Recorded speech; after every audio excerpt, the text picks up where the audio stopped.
We have some more documents from WikiLeaks here. This is Hillary Clinton talking about environmentalists to trade unions in a speech that she gave. It's from 2015. And listen to what she really thinks of environmentalists. She says, Bernie Sanders is getting lots of support from the most radical environmentalists because he's out there every day bashing the Keystone Pipeline. And, you know, I'm not into it for that. My view is I want to defend natural gas. I want to defend fracking under the right circumstances. They are after everything, and I'm just talking through them. And of course, they go support somebody else. That's fine, and I don't particularly care. But I do think I have to say, look, given everything else we have to do in this country, this is not an issue for me that I'm going to say I support. I want to work on other stuff. I'm already at odds with the most organized and wildest of the environmental movement. They come to my rallies and they yell at me. You know, all the rest of it. They say, will you promise never to take any fossil fuels out of the earth ever again? No, I won't promise that. Get a life. You know.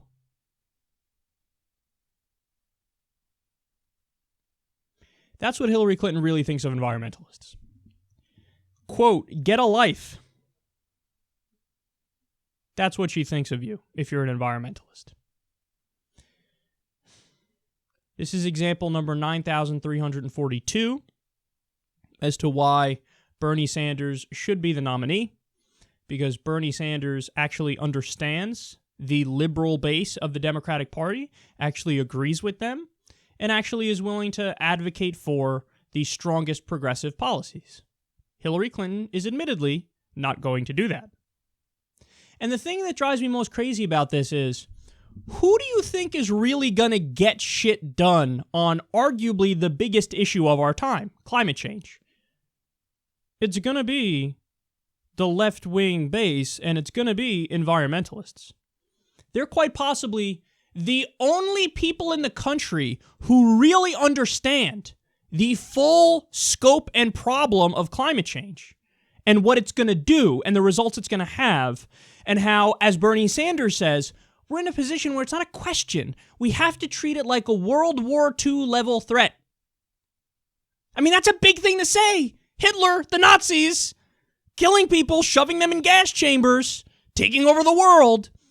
When you have somebody who says, hey, no, we have to treat climate change like it's that big of a problem, you know what that means? We got a really big problem on our hands.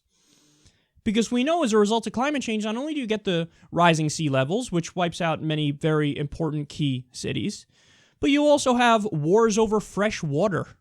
You also have the Middle East emptying out because it's quite literally too hot for human survival there. You think you have a refugee crisis now with Syria? Wait until the entire Middle East is just uninhabitable because of the temperatures.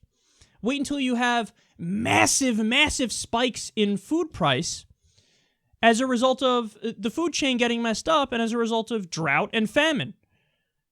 Okay, people need to understand there are real world consequences that are dangerous. The increase in natural disasters. I mean, we were just talking about it the other day. We had Hurricane Matthew that hammered Florida. Now, thankfully, it wasn't the worst case scenario. By the time it actually made landfall, it was like a Category 2 hurricane as opposed to a 4 or 5. But at the same time that was happening, there were literally tornado warnings in the area. I didn't even know that was a thing, but apparently it is a thing. You could have the tornadoes and the hurricanes like right there. And then they said, oh, and by the way, there's also another Category 2 hurricane that just developed right near Hurricane Matthew, just a little further out in the ocean. It's like we're living in the fucking perfect storm, never mind the increased wildfires that are happening in California and elsewhere. The list goes on and on. So you have all the evidence in the world, and what does Hillary do? She mocks the people who are trying to raise awareness about this stuff and change stuff. Okay, look, don't get me wrong. If people are really asking her, hey, we don't want you to take literally any more, natural gas or oil out of the ground, I get it. That's like just flat out impossible. Like, what are you going to do? Shut down every operation for every oil and gas industry overnight? No. But the thing is, even if you go in the most progressive direction possible, which means basically transitioning starting right this second, yeah, there's still going to be some oil and gas taken out of the ground, but we are weaning our way off of it. The sense I get from this is she's scornful of even that idea. She looks down on even that idea. This idea of, well, maybe we don't allow fracking anywhere else where it's not already allowed, and we try to wean our way off of the fracking we're already doing and all the natural gas extraction we're already doing. But she's dismissive, and she's condescending, and she's smug, and she's acting like they don't get it, like the liberal base doesn't get it, but she doesn't fucking get it. Because all these decisions she's making because it's business as usual, and it's just how we do it. But that's such a lack of vision and reason. I mean, that's like saying back when the fucking Morse code was the number one form of communication, well, I mean, what are we going to do? Eventually stop with the Morse code? Yeah, that's exactly what the fuck is going to happen. I mean, what are we going to do? Get rid of the horse and buggy industry because this thing called a car exists? Yeah, that's exactly what the fuck is going to happen. Yeah, okay. Well, I take a lot of money from the horse and buggy people and the Morse code people, so let's just not do that. But that is Hillary Clinton. That's Hillary Clinton in a nutshell. She is the establishment. That's exactly what she is. And then she's getting mad, Bernie's opposing the Keystone Pipeline, so he's getting environmentalists. Yeah, of course. Yeah, that's the way it should work. Hey, I'm against this thing, which is going to increase pollution and increase climate change. So I'm on your side. Great, we're on your side. She's like, well, why are they going to him when I've supported it? What? You answered your own fucking question. Now, eventually she said, yeah, I'm against it. But it's the same thing as TPP. All the evidence from the emails and all the evidence outside of the emails has indicated she'll just do a few tweaks. Okay, I want to change this provision, and that provision in TPP. Look at that. It's no longer the same old TPP. Therefore, I'm for it. You can shut the fuck up. That's what she's going to do. And Hillary, this is why we don't like you. This is why millennial support for you is so low compared to what it's supposed to be for the Democratic candidate.